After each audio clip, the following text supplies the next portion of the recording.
Dans le monde merveilleux des JRPG, il existe une loi tacite. Plus le jeu s'approche de sa conclusion, plus ses affrontements et ses environnements semblent être conçus afin de tester votre patience.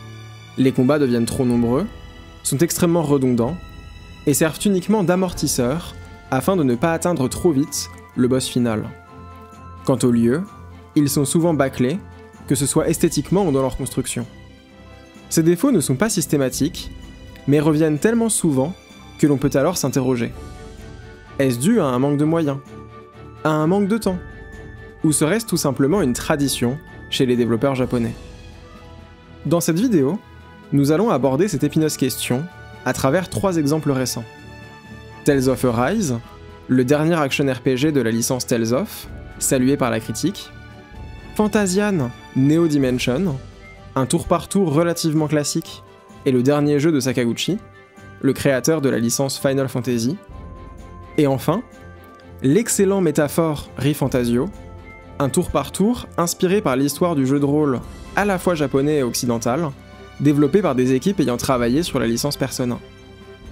C'est précisément ce dernier jeu qui m'a motivé à faire cette vidéo. Avant d'arriver dans son tout dernier niveau, je pensais avoir affaire à un quasi sans faute. Mais c'était sans compter la volonté des développeurs de rendre hommage à tout son héritage. Métaphore se devait donc, par respect pour ses ancêtres, de proposer un donjon de fin laborieux et inintéressant, baissant même la qualité globale du titre. Tout cela afin de rallonger de plusieurs heures la durée de vie déjà colossale d'un jeu qui n'en demandait pas tant. Nous y reviendrons. Comme je vais parler des dernières heures et des derniers niveaux de ces jeux, je vais être obligé de spoiler. Ceci dit, je n'aborderai ni le scénario, ni la narration, donc les spoils seront seulement visuels. À vous de voir à quel point cela risque de nuire au plaisir de la découverte, si vous comptez parcourir ces jeux. Maintenant que j'ai remis les points sur les U, comme dirait le duc de Boulogne, allons-y tout de go. Je trouvais ça pertinent de commencer par Tales of Arise, car il s'agit d'un cas d'école. La majeure partie du jeu se fait sur les chapeaux de roue. C'est très joli, la narration est à la fois mystérieuse et pleine de promesses, et surtout, les mécaniques et les systèmes de jeu évoluent de façon onctueuse et progressive. En somme, Tales of Arise est particulièrement bien rythmé, et donc plaisant à parcourir. Tout cela commence à s'essouffler une fois arrivé sur le satellite Lenegis, puis cela s'effondre purement et simplement lors du dernier donjon, qui est d'ailleurs le plus long de l'aventure. C'est un enchaînement de couloirs et de salles strictement identiques, dépourvus de toute créativité. Contrairement au précédent donjon, il n'y a ni puzzle ni mécanique spécifique. Vous allez juste déambuler dans ces lieux austères et remplis d'ennemis déjà connus, mais dont la barre de vie est sous stéroïdes. Et pour couronner le tout, il s'agit quasi exclusivement d'adversaires gigantesques, sur lesquels les impacts de vos coups ne semblent avoir aucun effet. Vous ne pourrez donc pas les projeter dans les airs, afin de profiter de l'excellent gameplay aérien du jeu. Vous êtes condamné à les labourer péniblement, cloués au sol, et à spammer le combo optimal, afin de descendre très lentement le pourcentage de vie restant qui s'affiche à l'écran. Les raisons qui mènent à une telle catastrophe me semblent évidentes. Arrivé à ce stade du jeu, vous ne découvrez plus de nouvelles mécaniques, et vous êtes censé maîtriser votre personnage. Le dernier niveau consiste donc en un ultime test d'habileté. Le souci, c'est que l'entièreté du bestiaire a déjà été exploitée. La difficulté ne peut donc provenir que de réglages statistiques sur ces ennemis déjà connus, et de la diversification des situations rencontrées, en augmentant le nombre d'ennemis affrontés simultanément. Tout cela est très artificiel, mais c'est le seul moyen qu'il reste alors aux développeurs pour maintenir une courbe de difficulté. Et si on ajoute à cela les délais de production intenables, fréquents dans cette industrie, on se retrouve avec un level design réduit à sa plus simple expression. Ces défauts sont exacerbés par la taille du donjon, qui se doit d'être particulièrement grand afin de souligner l'importance que constitue ce dernier obstacle. Autrement dit, les développeurs n'ont pas les moyens d'aller au bout de leur ambition et bricolent avec ce qu'il leur reste de temps et de ressources. Leur véritable erreur, c'est de croire qu'il est préférable de livrer un tel donjon plutôt que de se contenter d'un dénouement plus modeste. Là où le joueur aurait pu simplement rester sur sa faim, il finit écœuré.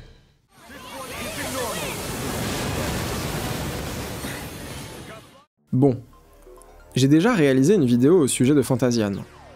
Si ce que vous voyez à l'écran en ce moment même vous intrigue, je vous redirige donc tout naturellement vers celle-ci. Mais pour faire simple, Il s'agit d'un jeu dont l'esprit est très proche des anciens Final Fantasy, lorsqu'il s'agissait encore de RPG au tour par tour, et notamment de Final Fantasy VI. Bien que j'en ai fait une analyse plutôt exhaustive, j'avais choisi de me concentrer sur sa philosophie de conception et de ne pas relever tous ses défauts. Ceci dit, le point que je m'apprête à aborder est tellement représentatif des travers des JRPG que j'ai finalement décidé d'en parler ici. Dans le dernier quart du jeu, lorsque vous avez rassemblé tous les membres de votre équipe et que vous commencez à vous mettre gentiment en direction du boss final, vous obtenez l'accès à 6 nouveaux donjons. Bien que théoriquement optionnels, ils sont en réalité indispensables, car ils permettent de déverrouiller entièrement les arbres de compétences de vos personnages. Et croyez-moi, vu la difficulté du jeu, ce ne sera pas un luxe. À l'instant où vous entrez dans l'un de ces fameux donjons, le cauchemar commence. Alors qu'il n'en avait jamais été question jusque-là, le jeu vous fout en caméra subjective, et vous devez traverser un labyrinthe case par case afin d'atteindre un boss. Il s'agit d'une référence à un type de jeu quasiment disparu, le dungeon crawler. C'est un genre qui est apparu pour la première fois en 1976 dans le jeu Moria. Il s'est ensuite popularisé avec des jeux comme The Bard's Tale ou Might and Magic. Avec l'avènement de la 3D, le dungeon crawler est tombé en désuétude, laissant la place à des jeux de rôle plus immersifs et au déplacement libre. Il en existe toujours, mais pour la plupart, ils sont soit réservés à des supports mobiles où les capacités techniques et la prise en main sont limitées, comme Pokémon Donjon Mystère et Etrian Odyssey, soit leur formule a été largement modernisée, comme Darkest Dungeon ou Dark and Darker. Fantasian, lui, offre probablement la pire expérience de dungeon crawler de toute l'histoire du gaming. Vous traversez un labyrinthe proprement hideux, dont les murs semblent ne pas avoir de texture.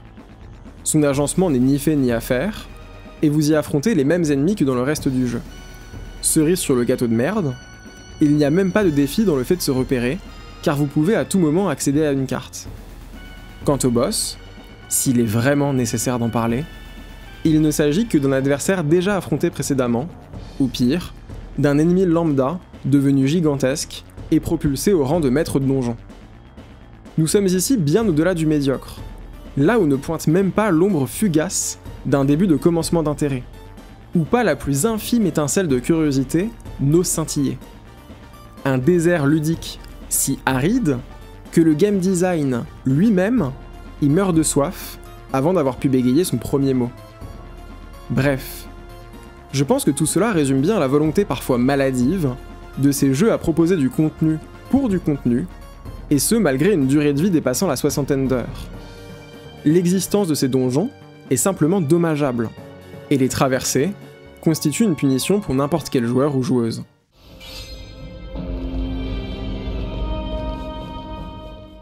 Honnêtement, ça a été un véritable dilemme que de décider si Métaphore ReFantasio avait oui ou non sa place ici. Il y a de fortes chances que je réalise un jour une vidéo à son sujet. D'ici là, ça me faisait de la peine de n'en parler qu'à travers l'un de ses défauts. Mais d'un autre côté, ce sont ces dernières heures qui m'ont donné l'idée de cette vidéo. Tout m'avait semblé tellement magistral durant son déroulement que j'avais fini par croire qu'il briserait le cycle de la malédiction affligeant les JRPG. Malheureusement, il n'en fut rien. Métaphore vous fait vivre une grande épopée dans un monde médiéval fantastique. Depuis le décès du roi, probablement assassiné, le peuple d'Euchronie est soumis à l'anxiété. Le protagoniste est en mission pour le prince, que le peuple croit mort, et participe au tournoi du trône. Au bout d'un incroyable périple, vous revenez là où tout a commencé, en allant à la rencontre de votre adversaire le plus iconique. À l'issue du donjon, alors que vous croyez naïvement être face au dénouement, le type se crée un chemin vers les cieux, et s'en va. Vous êtes alors face au véritable donjon final. Vous allez devoir parcourir les énormes amas de caillasses flottant dans les airs, afin de retrouver ce fameux adversaire, et bien sûr de le vaincre. Jusqu'ici, tous les donjons principaux avaient été soigneusement conçus, et disposaient de mécaniques qui leur étaient propres. Là, il ne s'agit que de 2 grandes cartes, très peu inspirées visuellement et conceptuellement, remplies d'ennemis déjà affrontés, mais dont les caractéristiques ont été largement augmentées. En fait, cette zone est similaire en tout point au donjon final de Tales of Arise. L'unique subtilité provient du fait qu'aux différentes extrémités de ces lieux se trouvent des téléporteurs. Ces derniers vous mènent à des ennemis uniques, particulièrement coriaces, gardant une sorte de noyau de corruption. Détruire tous les noyaux vous permettra d'affaiblir le boss final. Vous pensez peut-être que je fais de la redite. Ce que vous ne savez pas encore, c'est qu'à cela s'ajoute une nouvelle décision regrettable.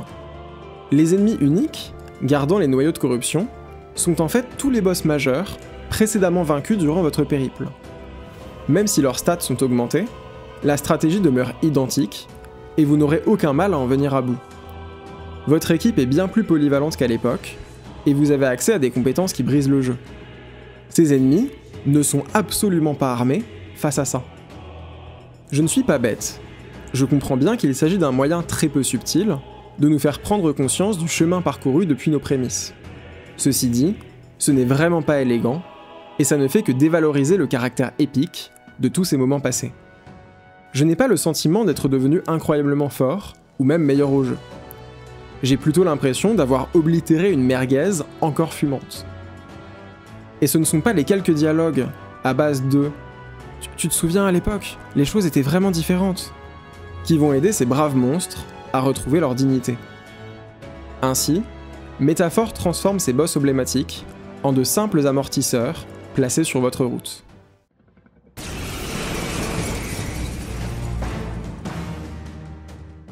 En fait, ce que je trouvais intéressant à travers ces 3 exemples, c'est qu'il s'agit d'excellents jeux.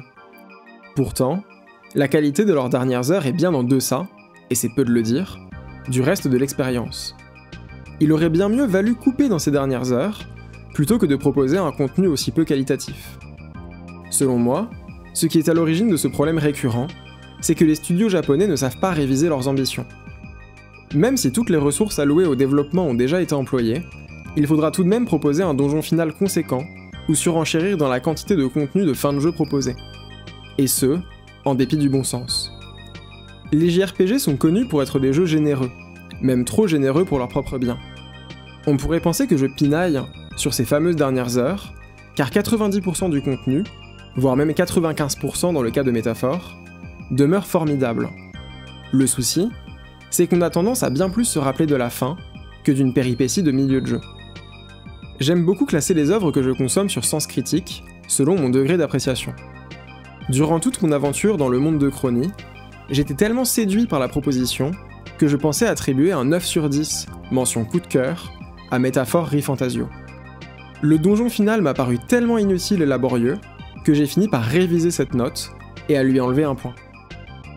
Dans le cas de Tales of Arise, j'ai dû lutter pour arriver au bout. Quant à Fantasian, après 60 heures de bons et loyaux services, je n'ai pu me résoudre à enquiller un 5e labyrinthe insipide, et j'ai définitivement abandonné le jeu. Je crois que ces exemples sont particulièrement probants, et démontrent à quel point une toute petite partie de l'expérience peut radicalement impacter l'appréciation globale d'un jeu. Si ce n'est pas assez clair comme ça, ceci est un appel à l'aide. Mesdames et messieurs les développeurs, il n'y a vraiment pas besoin d'un 43e donjon dans votre JRPG. Il faut savoir s'arrêter. D'ailleurs, il est aussi temps pour moi d'aller toucher de l'herbe. J'espère que cette vidéo vous a plu.